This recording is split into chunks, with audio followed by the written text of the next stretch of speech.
मसीह के ज़िंदा और जलाली नाम में सबको इस्लाम। खुदा उनका शुक्र करते हैं, बाप जी की तारीफ़ करते हैं आज के दिन के लिए, नई ज़िंदगी के लिए, सलामती के लिए, सेहत के लिए जो खुदा ने बख्शी है। और हम जानते हैं कि खुदा ने हम सबको पाक रूह बख्शा है जो हमारी मदद करता है। और खुदा का पाक रूह कहाँ बसता है?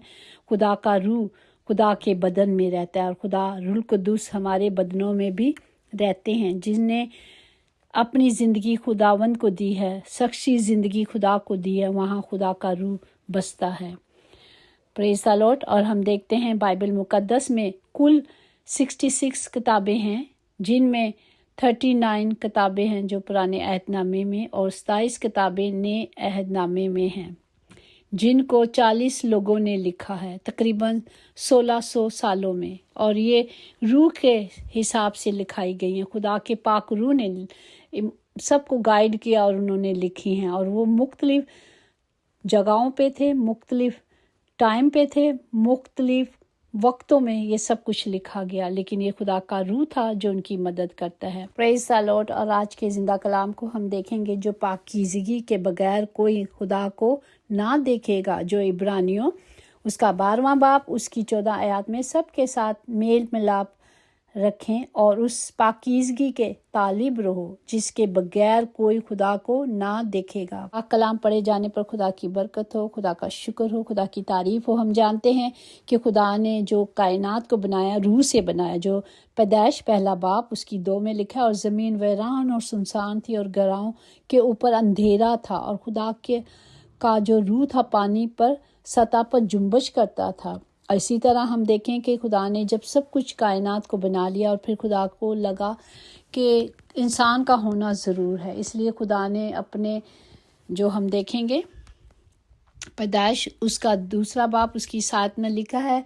और खुदा ने ज़मीन की मिट्टी से इंसान को बनाया और उसके नथलों में ज़िंदगी का दम फूका तो इंसान जीती जा हुआ। आमीन। देखते हैं किस तरह खुदा ने रूह के ज़रिए सबको पैदा किया।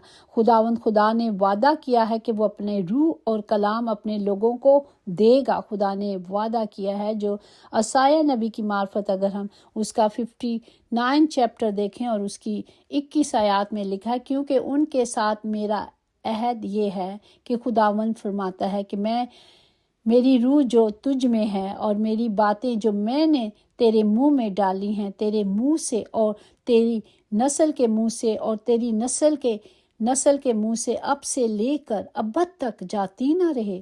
खुदावंद का यही इरशाद है। खुदा ने ये कहा है कि ये सब कुछ मैं पूरा करूँगा। इस सालोट अगर हम नबियों की देखें तो एलिया और अलीशा नबी जो 2 सलातीन उसका 2 बाब उसकी 9 से पढ़ा जाए तो लिखा है कि जहाँ उसे एलिया की रूह कहा गया।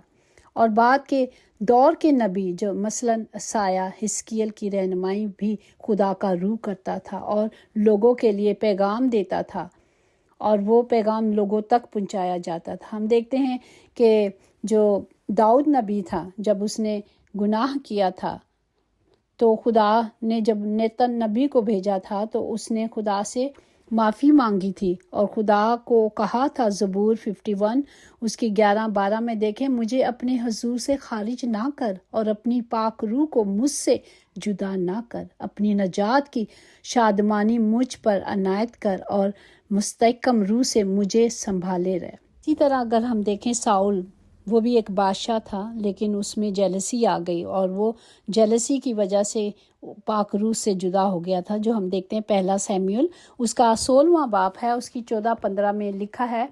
और खुदा की रूह साउल से जुदा हो गई और खुदा की तरफ से एक बुरी रूह उससे सताने लगी और साउल के मुलाजमों ने उससे कहा, देख अब एक बुरी रूह खुदा की तरफ से तुझे सताती है। तो हम देखते हैं कि जब बुरे काम किए, जेलसी एक छोटी सी चीज़ है, सब करते हैं, लेकिन कितनी बड़ी सज़ा कि उसे जेलसी की सज़ा मिली और उसने जेलसी में आके गलतियां करता रहा। दाऊद बादशाह को مارنے کی کوشش کرتا رہا، لیکن خدا نے اسے بری روح سے بھر دیا۔ جب ہم غلط کام کرتے ہیں تو روح کیا ہے؟ جو خدا کا روح ہے ہم سے جدا ہو جاتا ہے۔ ہم دیکھتے ہیں یسوع مسیح نے بھی کس طرح اپنی روح خدا کو دی تھی، جو لوکا کی انجیل اس کا 23واں باب اس کی 46 میں ہے۔ پھر یسوع نے بڑی آواز سے پکار کر کہا، اے باپ، میں اپنی روح تیرے ہاتھوں میں سونپتا ہوں۔ یہ کہہ کر دم دے دیا۔ یہ خدا نے اپنی پاک روح کسے دی تھی؟ اپنے خداوند کو۔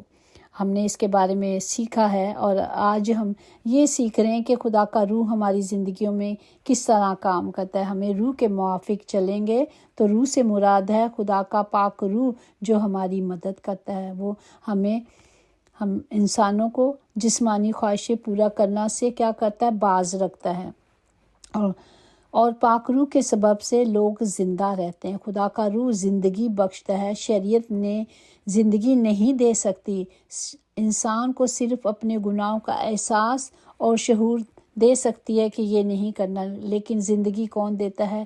خدا کا پاک روح دیتا ہے۔ جب ہم پاکیزگی سے خدا کے ساتھ چلیں گے تو خدا کا کلام ہماری زندگی میں پورا کرے گا۔ اسی طرح ہم دیکھتے ہیں کہ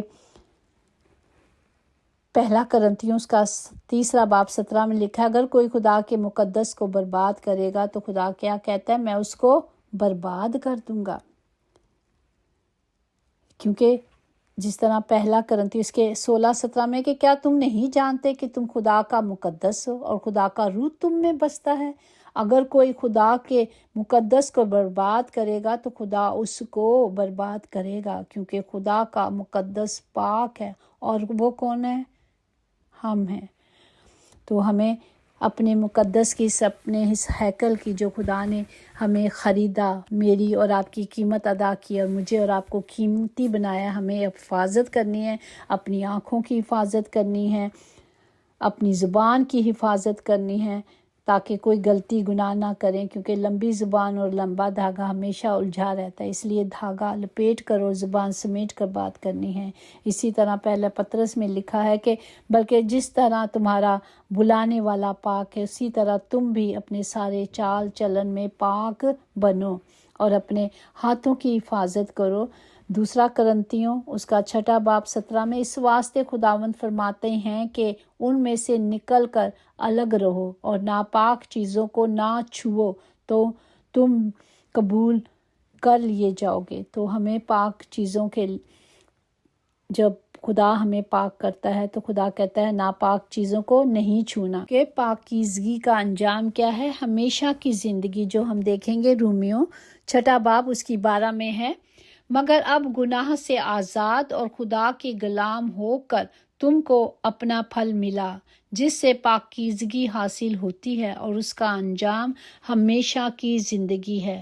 پاکیزگی کو خدا کے خوف کے ساتھ کمال تک پہنچائیں، جو ہم 2 کرنتھیوں اس کا 7واں باب اس کی پہلی آیات میں پڑھ سکتے ہیں۔ ہمیں خداوند ہم سے وفاداری چاہتا ہے، اس لیے چھوٹی چھوٹی چیزوں سے وفاداری شروع کریں تاکہ کمال دلیری تک خدا کے کلام کو اور اس کے وعدوں کو لے سکیں، کیونکہ خدا کا کلام ہمیں آگاہی دیتا ہے کہ ہمیں اس مسکن کو صاف رکھنا ہے۔ اس لیے رومیوں 8 باب 13-16 میں لکھا ہے، کیونکہ اگر تم جسم کے اعتبار سے زندگی گزارو گے تو ضرور مرو گے، اور اگر روح سے بدن کے کاموں کو نیست و نبود کرو گے تو جیتے رہو گے۔ اس لیے کہ جتنے خدا کے روح کی ہدایت سے چلتے ہیں وہی خدا کے بیٹے ہیں، کیونکہ تم کو غلامی کی روح نہیں ملی جس سے پھر ڈر پیدا ہو، بلکہ لے پالک ہونے کی روح ملی جس سے ہم ابا یا باپ کہہ کے پکارتے ہیں۔ روح خود ہماری روح کے ساتھ مل کر گواہی دیتا ہے اور ہمیں خدا کے فرزند بناتا ہے۔ پریز دی لارڈ۔ روح القدس پانی کی طرح ہے، یہ وہاں بہتا ہے جہاں اسے راستہ ملتا ہے۔ خود کو خالی کریں تاکہ وہ آپ کے اندر بہہ سکے۔ آمین۔ ہمیں صرف خدا کی حضوری میں اپنے آپ کے لیے کلام کو بولنا ہے۔ زبور 42 کو بولا کریں، کلیم کرا کریں، جو جیسے ہرنی پانی کے نالوں کو ترستی ہے، वैसे ही ए खुदा मेरी रूह तेरे लिए तड़पती है, मेरी रूह प्यासी है, जिंदा खुदा की प्यासी है। हमें खुदा के कलाम को अपने पर हमेशा बोलते रहना है। ज़बूर 70 कि अगर 4 बोलें कि तेरे सब तालिब तुझ में खुश व खुरम हूँ, तेरी नजात के आशिक हमेशा कहा करें खुदा की तमजीद हो। हमें सिर्फ खुदा के हजूरी में जाना है और उससे मांगना है, और उसका वादा है मकाशवा 7:16 में कि इसके बाद ना कभी उनको भूख लगेगी, ना प्यास, और ना कभी उनको धूप सताएगी, ना गर्मी, क्योंकि खुदा की रहमत और बरकत हमेशा हम सब के साथ बनी रहेगी। खुदा बाप इस कलाम के वसीले से हमें बरकत दे। लुक्का 18:35 में तेरा ईमान तुझे अच्छा कर सकता है। ईमान रखने से हमारी ज़िंदगी बदल सकती है। गर्ज जैसे बदन बगैर रूह के मुर्दा है, वैसे ही ईमान भी बगैर अमल के मुर्दा है। इसलिए हमें जागना है, जिस तरह मत्ती 26 उसकी 41 में है कि जागो और दुआ करो ताकि आजमाइश में ना पड़ो। रूह तो मुस्तहकम है मगर जिस्म कमज़ोर है। हमें कमज़ोरियों में खुदा की हजूरी में जाना है और उससे मांगना है ताकि उसका कलाम और उसके अहद और उसके वादे हम सब की ज़िंदगी में पूरे हों। यीशु के नाम से आमीन। यकीनन भलाई और रहमत उम्र भर हम सब के साथ साथ रहेगी और हम हमेशा खुदा के घर में सुकूनत करेंगे। आमीन। God bless you all.